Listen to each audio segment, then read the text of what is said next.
大森和代のいつもつながっているよ渡らせトーク。先生こんにちは。こんにちは。皆さんこんにちは。8月も下旬になりまして、間もなく9月ですが、本当ですね、もうあっという間ですよね。本当です。なんか8月、私夏が好きですので寂しい気がします。そうでしたか。そうなんです。私結構夏が好きなんですね。はい。それは初耳でした。どうですか、盛岡でもね、なんか初耳ですか。初耳です。盛岡行った時もそうそう、盛岡冷麺もう本当にね美味しいんですよ。あれお土産に買ってきて家でもねまた食べましてね。はい、もうペロッと感じですか。暑い時にはぴったりの、そうめんもいいんですけど冷麺も美味しいですね。ちょっと韓国テイストで、辛いんですか。キムチとかそういうものを入れて食べるんですね。なんかとっても美味しいんですよ。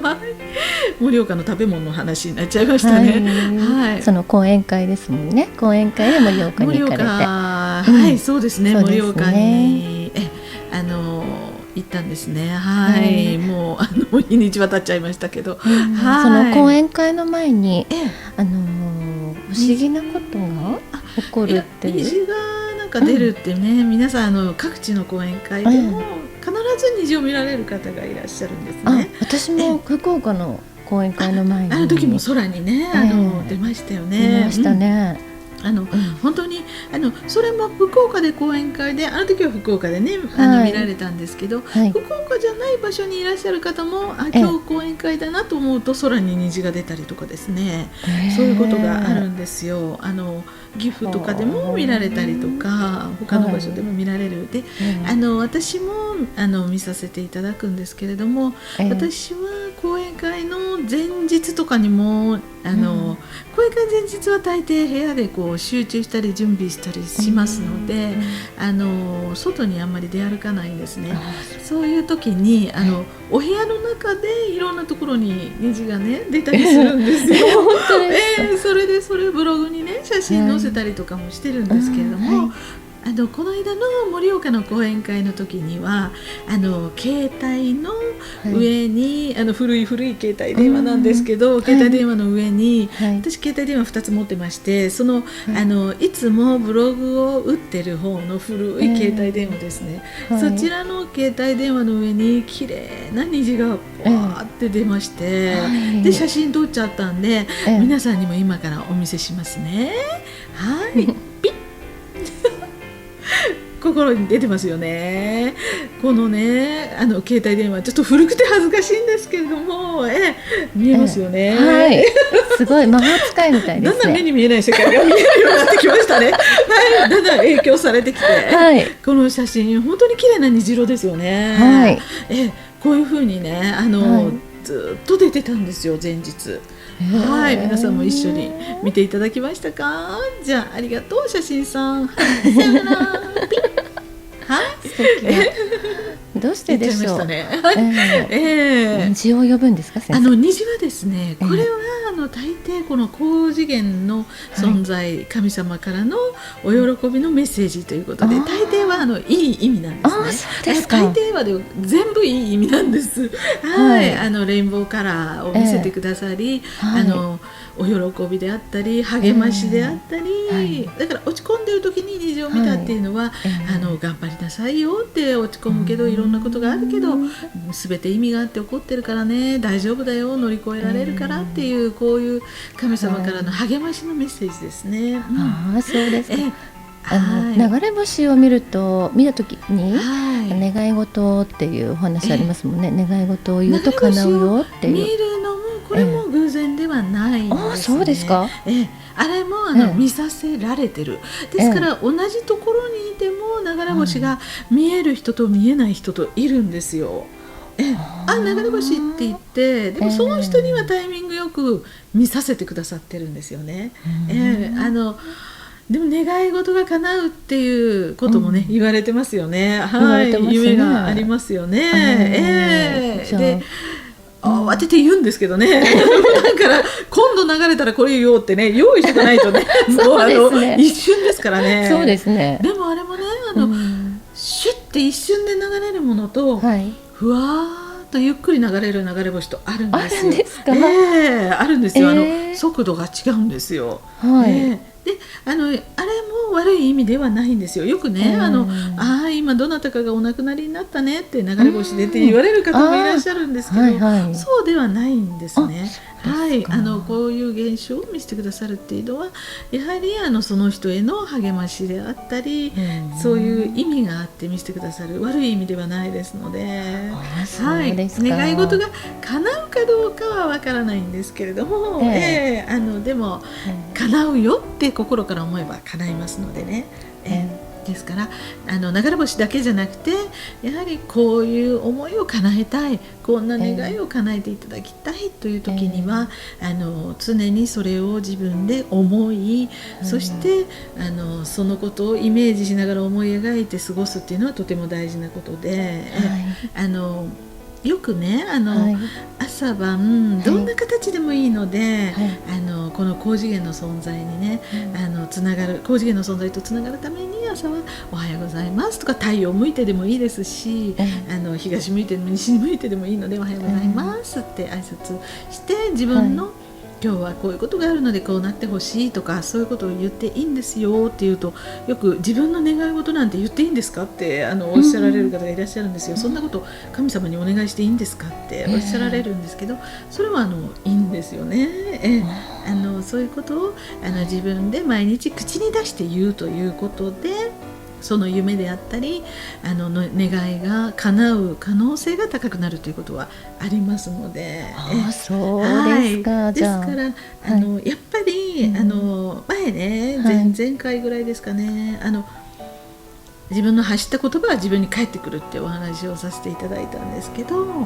その発した言葉も自分に返ってきますけれども自分の思いや心に思っていることもこれも発してはいないんだけれどもまた自分に返ってくるんですね。ですからいつもプラスなことを考えている人といつもマイナスなことを考えているこうなったらどうしよう今度はあれがあるなあれはこうなっていったらどうしようかなこんな悪い風になってたらどうしようとかですねそういう子供さんのこともこんなことになったらどうしよう事故にあったらどうしようとかそういう心配ばっかりしてるとそれがイメージそんなイメージばっかりしてると悪いことをまた引き寄せてしまう、この神様から見るとその人が考えてることがこの人が望んでることなのかなっていうふうにも思われるんですよね。望んでないのに、あなたらどうしようこうなったらどうしよう心配してるだけなのに、この人はいつもこういうことを思ってるとじゃあこういうことを望んでるんだなっていうふうでそれが現実になってしまう場合もありますので、ですからやっぱりいい思いを常に持つマイナスのことを考えない、いい想像をするこれはとっても大事なことなんですね。そうでしたか。でやはり今ねこの夏も結構北京であったりフィリピンであったり外国でも大きな洪水がね起こってます、日本でも九州の方ではね福岡や大分、長崎もですかね洪水が起こったり熊本ですね熊本とかも起こってましたが、それもそういうことが起こるとまた起こるんじゃないかとか、またこんな地震が来るんじゃないかとかですね、そういうことを思っちゃうんですけれども、それをいや起こらないよっていうふうに思っていく、そうみんなが本当に日本中のみんなが、そうならないよって思ったらならないんですよ。そうですか。だから以前もね原発のお話もしてきたんですけど、原発はもう必要ないよもう止まるよって全員が、日本の人全員が思ったら止まるんですよね。だから思うだけでそういう現実化していくってことが、私たちは人間というのは可能だっていうことは、あるんです。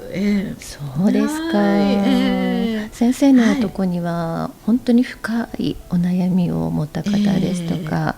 ご病気を持った方、たくさんいらっしゃると思うんですが、そうですね、なかなか先生その方たちのプライバシーがあるからということで、お話にならないんですけれども、皆さんのことを本当にお考えになってらっしゃるので、でもちょっともしもお話ししていただけるんでしたら、そうですね、お聞きしたいんですが、やはり面談、個人面談とかしてまして、個人面談に来られる方っていうのは、やはりこういろんなことで悩んでらっしゃり、多くの方はやはりご病気であったり、体のご病気であったり心のご病気、あとはそういうご病気の方を抱えるご家族の方が面談に来られたりもするんですね。で、この間のその盛岡講演会でも、この方は全く個人面談とかさせていただいてないんですけれども、奇跡が起こったっていう方が、盛岡講演会にも来てくださってまして、小学生のお子さんなんですが、ちょっと難病をねお持ちで、でちょっと彼女の場合は切れる霊がついてましたので、たまたま私がお手洗い行く時に講演会場で、これは去年の10月の講演会の時なんですが、その時にこの子ちょっとこの霊ついてたらまずいなと思いまして、でこれはちょっと切れる霊なので後で切るねって、その講演会の中では切るという講演会ではなかったもんですから、それで霊を切らせていただいて、でその後こういう気持ちで生きていった方がいいよというようなお話を、小学生だったんですけどさせていただき、でこういうふうにしたらいいよということをちょっとお話をサイン会の時でしたけど本の、させていただいたんですね。そしたらその後そのご病気がですね、本当にもう本当に今回の盛岡の時には全くそんなずっと入院生活で普通だったら治らない、ご病気なんですけれども、今回の盛岡講演会ではもう普通に学校も行けるようになったということで、ほぼもう数値はすごく、その病気の数値っていうのはもう普通の方と一緒で、もうほぼ完治っていうことだったんで、とっても嬉しかったんですけれども、よかったですね。もう本当にそういうお話はたくさんありまして、あとやはりお子さんがこう個人面談には来られなくてもそういう奇跡も起こるんですね。もちろん個人面談の中ではその方にひどい霊障があればその原因の例を出してとかってやるんですけれども、個人面談はなかなか私も体が一つで、もう限られますので、なかなかできなくて、それで、講演会に来てくださったりブログを見てくださったり本読んでくださったり、そういう方にも奇跡が起こってまして、ちょっとやはり大変なお子さんを2人お抱えで、ご自身も持病で、でもやはり子供さんがね大変な状態だとちょっと自分もね憂鬱になっていってしまうので薬に頼ってらっしゃったんですが、